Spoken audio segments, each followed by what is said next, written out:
सुप्रभात। एक अंधकूप है ये संसार, ये हमारी आज की आध्यात्मिक चर्चा का विषय। एक अंधकूप है ये संसार। संसार में आकर जीव ना तो वास्तविकता को जान पाता है और ना परमात्मा को प्राप्त कर सकता है। तो जैसा कि कबीर ने कहा है, संत कबीर ने, कि यदि मनुष्य गुरु के दिए शब्द का दिया जला ले तो वो इस अंधकूप में देख सकता है कि परमात्मा शरीर के अंदर बस रहा है, किंतु वो अहंकार, स्वार्थ तथा माया को भेद कर असलियत को नहीं देख पाता। केवल गुरु के शरण लेकर उसमें रूहानी ज्ञान की ज्योति प्राप्त करके ही जिज्ञासु प्रभु को प्राप्त कर सकता है। मानव जीवन में गुरु की अपार महिमा है। ऋषिकुल परंपरा, संतजन परंपरा, निर्गुण तथा सगुण सभी धाराओं में गुरु को ही श्रेष्ठतम माना गया है। गुरु ही शिष्य के जीवन का प्रबल अवलंब है, क्योंकि वह जिज्ञासु को नामदान देकर उसे रूहानी मार्ग का भेद बताता है, उसकी आत्मा को शब्द से जोड़ता है, उसके हृदय में प्रेम तथा भक्ति जागृत कर देता है। अपने मार्गदर्शन और अपनी असीम शक्ति के द्वारा वह शिष्य को आध्यात्म मार्ग पर चलने, अभ्यास करने और संसार के आकर्षणों तथा परेशानियों का दृढ़तापूर्वक सामना करने की शक्ति देता है। तो संतों ने इस संसार को एक अंधकूप कहा है।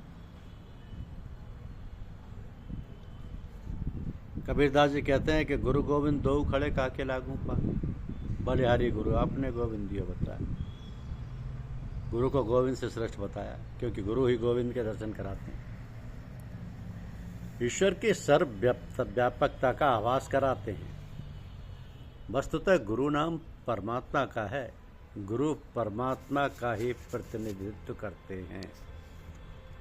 परमात्मा की ओर से उन्हें पूरी अंतःशक्ति प्राप्त होती है। तो परमात्मा ही गुरु के रूप में अवतरित होते हैं, क्योंकि जब बहुत व्याकुलता एवं तड़प शिष्य के अंतर में उत्पन्न होती है, तो जैसा कि संत तुलसीदास जी ने रामचरितमानस में कहा है कि अगुण अरूप अलख अज जोई, भगत प्रेम बस सगुन सो होई। परात्पर ब्रह्म को गुरु रूपी शरीर धारण करके इसी धरा पर अवतरित होना पड़ता है। इसी धरा पर अवतरित होना पड़ता है।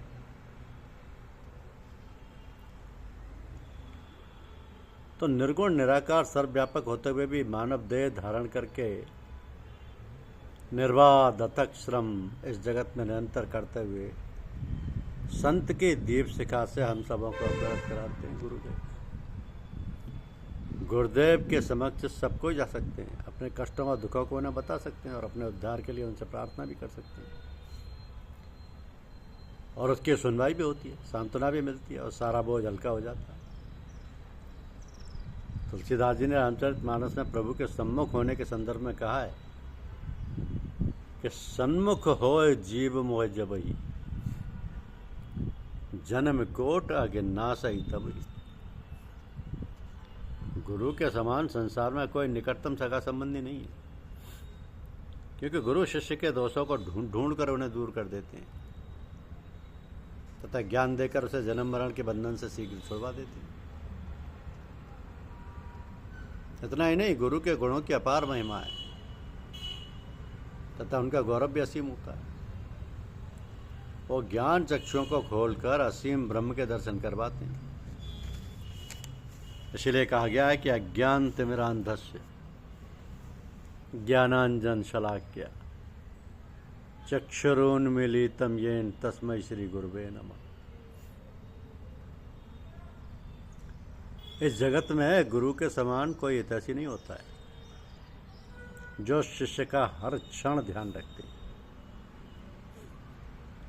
कबीरदास जी तो कहते हैं, सतगुरु की महिमा अनंत, अनंत किया उपकार, लोचन अनंत उघाड़िया अनंत दिखावनहार। तो गुरु को तो कभी और समझना ही नहीं चाहिए, गुरु को सब कुछ समझना चाहिए, क्योंकि गुरु को अगर रूठ गए, हम मना नहीं पाए, तो संसार में हमारे लिए कहीं ठौर नहीं। कबीरदास जी कहते हैं ना कि कबीरा ते न रंध हैं जो गुरु को कहते, और हरे रूठ है गुरु ठौर है, गुरु रूठ है नहीं ठौर। तो कबीरा हरि के रूठते गुरु के शरण ही जाए। कह कबीर गुरु रूठते हरि नहीं होत सहाय। ये तो निश्चित है कि भगवान रूठ जाए तो दिक्कत नहीं है, लेकिन गुरु रूठ जाए तो परेशानी।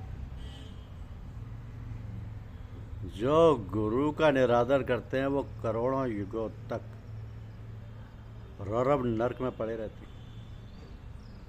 तो गुरु का निरादर कभी नहीं करना चाहिए, अभी तो गुरु को ईश्वर समझना चाहिए। अभी तो कहा है ना कि अखंड मंडलाकारम व्याप्तम येन चराचर तत्पदम दर्शिताम येन तस्मै श्री गुरुवे नमः। तो गुरु ही वो मार्ग दिखाते हैं जो अखंड मंडलाकार या चराचर में व्याप्त प्रभु की ओर ले जाता है। गुरु ब्रह्मा गुरु विष्णु एवं महेश इन्हीं प्रत्युत परापर ब्रह्म है।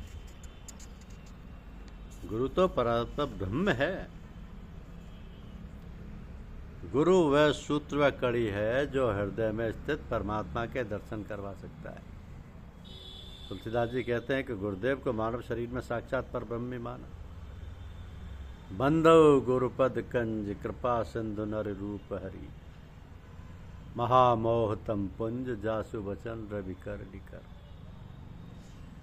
धन्यवाद। यूट्यूब चैनल को लाइक और सब्सक्राइब अवश्य कीजिए। शुक्रिया।